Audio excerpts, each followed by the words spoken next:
သားစုနဲ့တူရှိနေတဲ့အချိန်တိုင်းကတော့ပျော်စင်စရာအချိန်တွေပါပဲဒါပေမဲ့အထူးသဖြင့်ကတော့ကျွန်တော်တို့မိသားစုအတူတူခီးသွားတဲ့အချိန်တွေအတူတူစားကြတောက်ကြတဲ့အချိန်တွေဒီအချိန်တွေကတော့ပို့ပြီးတော့ပျော်စင်စရာကောင်းတဲ့အချိန်တွေပေါ့မကြသေးခင်ရမယ်စကားတစ်ခုကကျမတို့confirm လုပ်တာပေါ့နော် traveling is education နဲ့ဆိုတော့အတူတကွခရီးသွားတာဟာတကယ်တော့life ရဲ့ education part of education ပေါ့နော်ပညာတစ်ခုကိုသင်ကြားခြင်းပဲဆိုတော့အဲ့ဒါအယမ်းမှန်တယ်လို့ကျမတို့အဲ့စကားကိုကြားတော့အယမ်းဝမ်းသာတယ်တာသမီးတွေနဲ့အမြဲလေခရီးအတူတူသွားခဲ့ရတာဒီအချိန်တွေကအထူးသဖြင့်အသစ်ဆန်းနေပေါ့နော်whenever I go out with my family I the happy the most I like it whenever we get to eat or go on trips I'm the most happy whenever I get to spend time with them. When we went on trips together, the happiest part and the most favorite moment was when we went to the beach together at Nui Sao. It was just my family, just me, my sister, my brother, and my parents.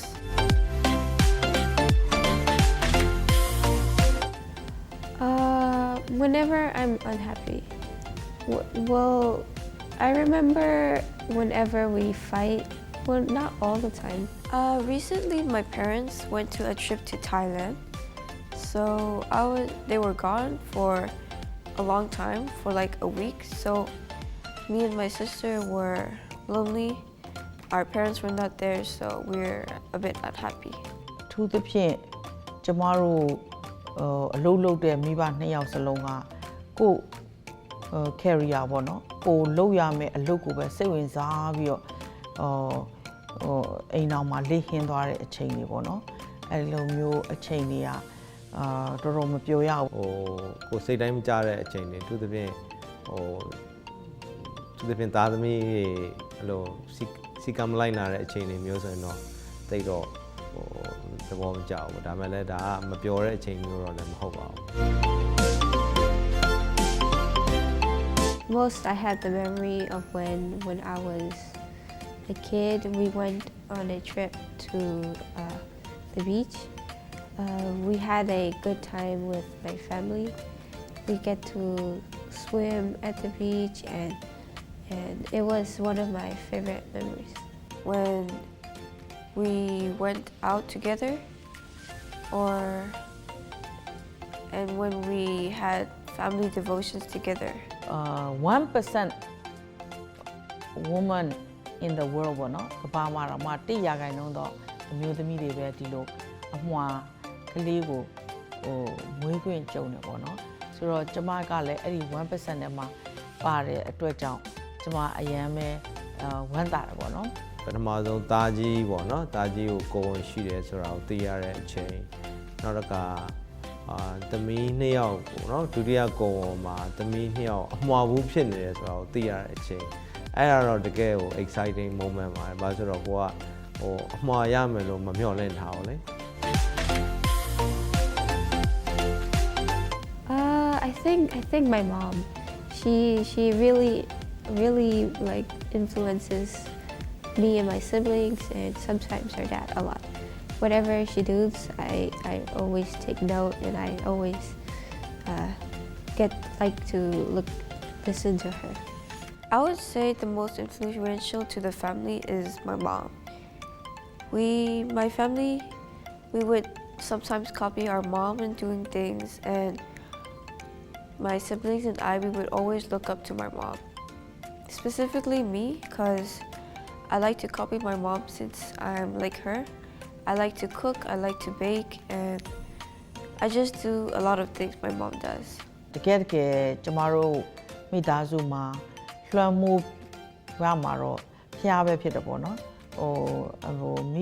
မိခင်ကတော့အိမ်မှာတော့အလွှမ်းမိုးဆုံးဖြစ်တာတော့အကောင်းဆုံးပဲလို့မြင်တယ်ဘာဖြစ်လို့ဆိုတော့တော်တော်များများအိမ်တော်တွေမှာလည်းမိခင်ကပဲသားသမီးတွေကို manage လုပ်တာရောစီမံတာရောလေယောက်ျားရဲ့လေဘင်းအဖြစ်တောင်လူတွေကတင်စားတယ်ဆိုတော့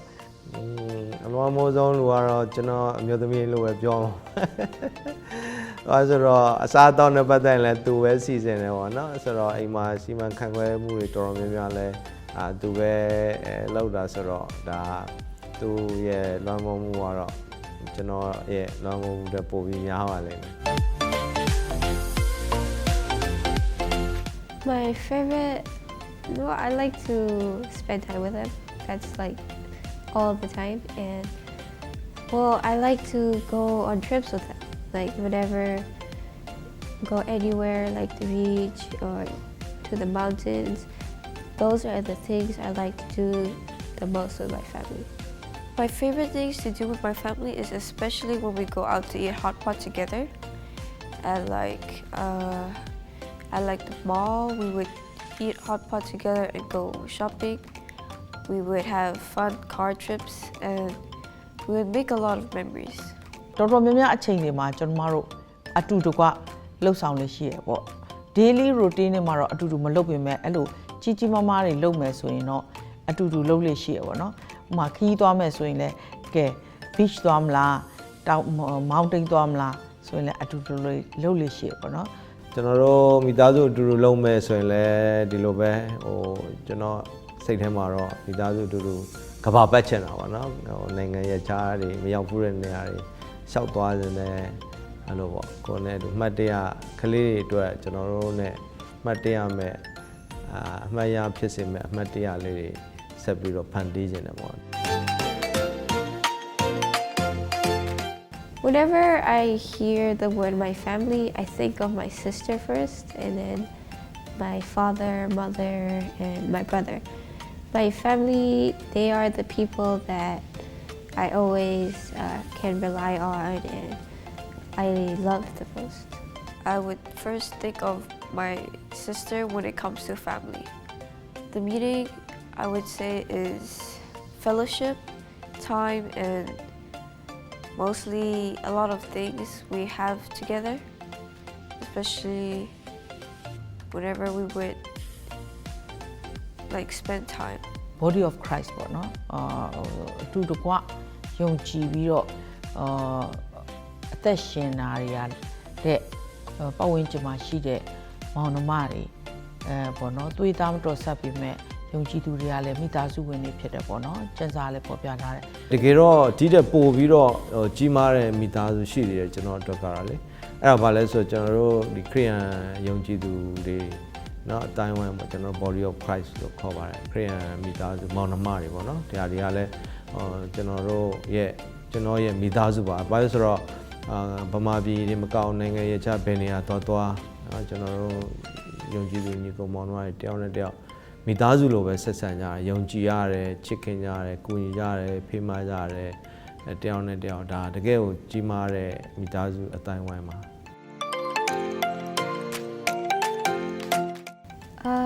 I learned about teamwork and what you can do most of the time with your family. I can learn from my family skills such as like living with people or communicating with the people that you love are the skills. The most important skills I've learned from my family so far is how to be a leader, how to show others the right way, and how to help them when they are in need. My family has always been the type to be godly leaders. We always are there for others and like our friends, or like for me and my sister or my brother, we would help with our friends at school. We would lead them, and for my parents, they were always there for others ever since this time as a family has started. သားသမီးတွေကိုဟိုငယ်တော့အချိန်ကမှတက်လာတဲ့ပညာနည်းနည်းကြီးတဲ့အချိန်မှာတက်လာတဲ့ပညာ teenager ဖြစ်သွားတဲ့အချိန်မှာတက်လာတဲ့ပညာတော့မိဘတစ်ယောက်အနေနဲ့အမြင့်ဆုံးအတတ်ပညာပဲလို့ကျွန်မမြင်တယ်လေတောင်းယူမှုပေါ့နော်တောင်းတည်မှုဒါတွေကကျွန်တော်အဖေတို့အမေတို့ကငယ်ငယ်တည်းကကျွန်တော်တို့ဟို train ခဲ့တာပေါ့ အဲ့ဒါကကျွန်တော်ကိုယ်တိုင်မိသားစုတည်ထောင်တဲ့အခါမှာလဲကိုမိသားစုအတွက်ကိုကတောင်းယူရတယ်လေဆိုတော့မိသားစုရဲ့နေထိုင်စားဝတ်နေနောက်ကောင်းဖို့အရာတွေအားလုံးပေါ့နော်ဒါတွေကကိုနဲ့ကိုရဲ့ဒီပါတနာဖြစ်တဲ့ဒီဇနီးပေါ့နော်ကျွန်တော်ဇနီးပေါ်မှာတောင်းရှိလာတယ်ကျွန်တော်တို့တောင်းရှိလာတဲ့အတိုင်းတောင်းယူရတယ် Oh, anytime I can spend with my family, I get to set aside. But most of the time is whenever we have devotion in the evening, I get to talk with them. I get to have like devotions with them, read the Bible with them. That is the time that I mostly spend my time with them on. I see my parents most of the time during the day and at home. However, I try my best to spend time because sometimes we are both very busy. My parents are sometimes at meetings and my sister and I sometimes we get home late because of school, but especially on Sundays, we spend time together and we all set aside our time for the family. မိသားစုဖျားရှိခိုးတဲ့အချိန်ကဖျားရှိခိုးပြီးရတဲ့ပြီးသွားတာမျိုးမဟုတ်ပဲနဲ့ကျမတို့တနေ့တာမှာ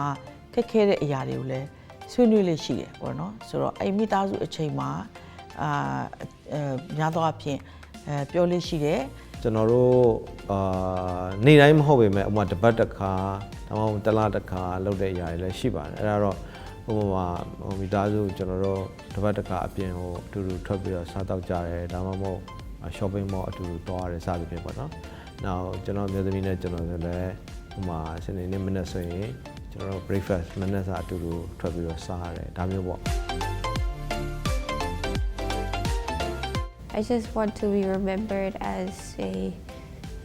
happy daughter or sister that always was with them and happy to be together with them. The part where I want to be remembered most about myself is the part where I like to cook and bake for my family. I like to make biscuits or bake pizza or things and I like to share with my family. They enjoy it very much and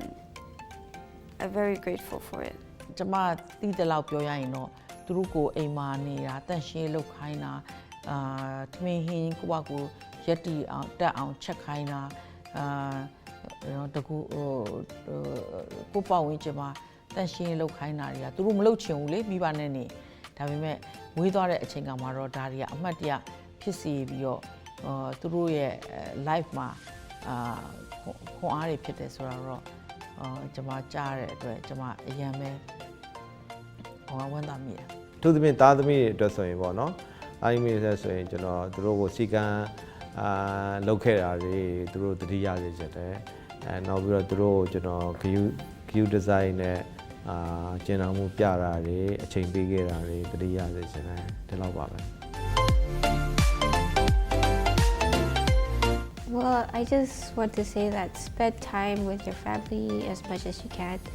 and they will always be there for you even when you can't. You can rely on them and you can trust them to do the things that you need them to do. We always need to spend time to each other and the most important is to learn from each other, that we need to read the Bible together and we also have to learn from each other. We need to have prayer time with each other and especially with God. သားသမီးတွေတွေ့ကြုံရတဲ့အခက်အခဲတွေတိုင်းမှာပျော်ရွှင်နိုင်တဲ့အချိန်တွေဖြစ်ဖို့ပေါ့နော်အခက်အခဲတိုင်းကလည်းတစ်ချိန်မှာပျော်ရွှင်စရာကောင်းတဲ့အချိန်တွေဖြစ်လာဖို့တွေ့ကြုံရတာဖြစ်တဲ့အတွက်လက်တွေ့ကြ enjoy လုပ်ပါလို့ပျော်ရွှင်ပါလို့တယောက်နဲ့တယောက်ချစ်ကြပါကိုမိသားစုကိုတန်ဖိုးထားပါတန်ဖိုးထားတဲ့အတိုင်းလည်းအချိန်ပေးပါပေါ့နော်ဘာလို့ဆိုတော့နောင်ကြမှာငယ်အထူးသဖြင့်ကလေးငယ်သူငယ်ငယ်တဲ့အချိန်မှာကျွန်တော်တို့အချိန်မပေးခဲ့လို့ရှိရင်သူတို့ကြီးမှဆိုကျွန်တော်တို့ကအချိန်မပေးနိုင်တော့သူတို့လည်းကိုယ်အချိန်ကိုနာမနေတော့ဘူးเนาะအဲ့ကြရင်နောက်ပြီးကိုယ်ကလေးကကိုယ်စကားနားမထောင်တာတော့ဘာလို့အဲ့လိုမျိုးလဲဖြစ်နိုင်တယ်ပေါ့နော်အဲ့တော့မိသားစုအချိန်ပေးပါ ချစ်ပါနောက်ပြီးတော့ဂရုစိုက်ပါလို့အဲ့ဒါလေးတော့မှာချင်ပါတယ်ဗျ